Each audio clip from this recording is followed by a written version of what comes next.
Welcome, everybody, to this NBA playoff series preview on the Grueling True Sports Network. I'm your host, Mike Goodpaster, and today we're going to look at the Eastern Conference semifinal series between the New York Knicks and the Boston Celtics. This is a 3-versus-2 game. The winner will advance to play the winner of the Indiana versus Cleveland series, which you can also find on the Grueling True Sports Network if you want to see our pick there.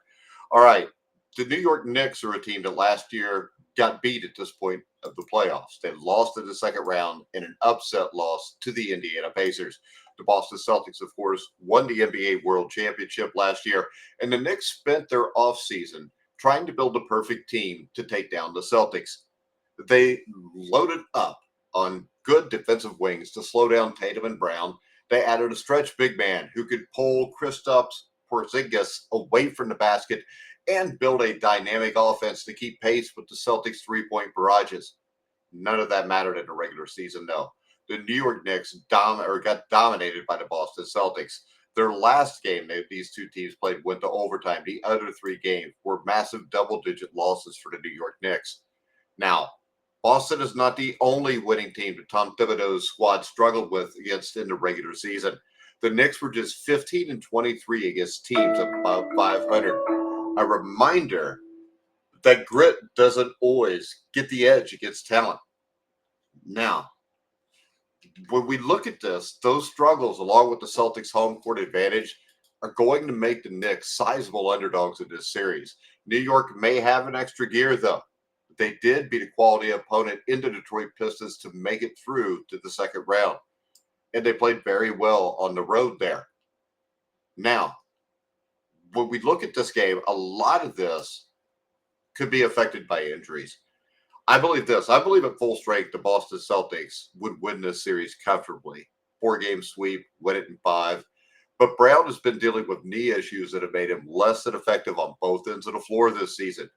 Now, he has had some huge performances like Game 2 against Miami when he scored 36 with Tatum missing.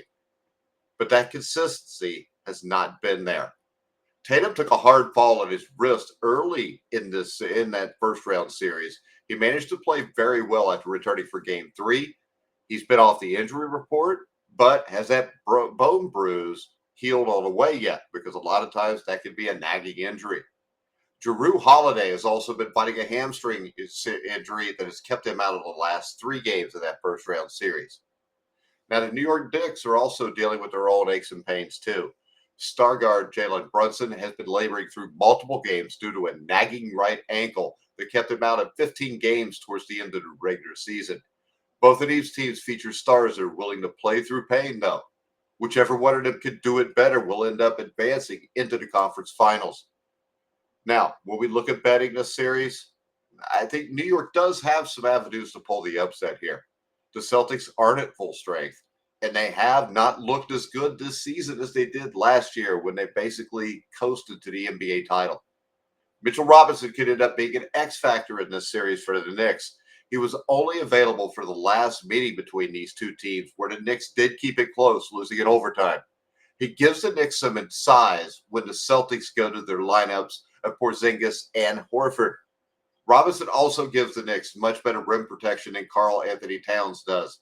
New York will need to try everything they can to see what works against a great Celtics team. Josh Hart is a streaky shooter, and if he can find confidence in his shot, as he did during the middle of last year's playoffs, that will create more pathways for New York to win. If Hart won't shoot or doesn't shoot well, then Deuce McBride will play an even bigger role for the Knicks. Now, Peyton Pritchard could be the swing player in this series for Boston.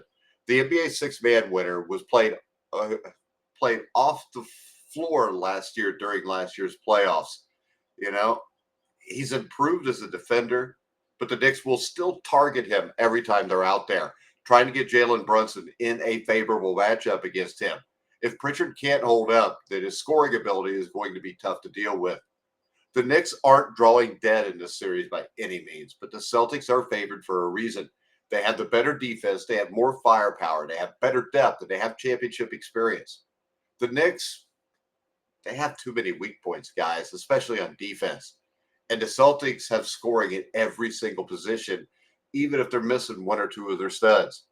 New York had its hands full stopping Cade Cunningham and Jalen Duren on the pick and roll. Boston will give them an even tougher challenge at that. I think the Knicks should take a game or two, but I think the Celtics will move on in this series to face either the Cavaliers or the Pacers in the conference finals. And either one of those matchups for the Celtics, with the Celtics injury issues right now, are going to be tough. I like the Celtics to win this series in 5 or 6 games. I would lean towards Celtics in 5.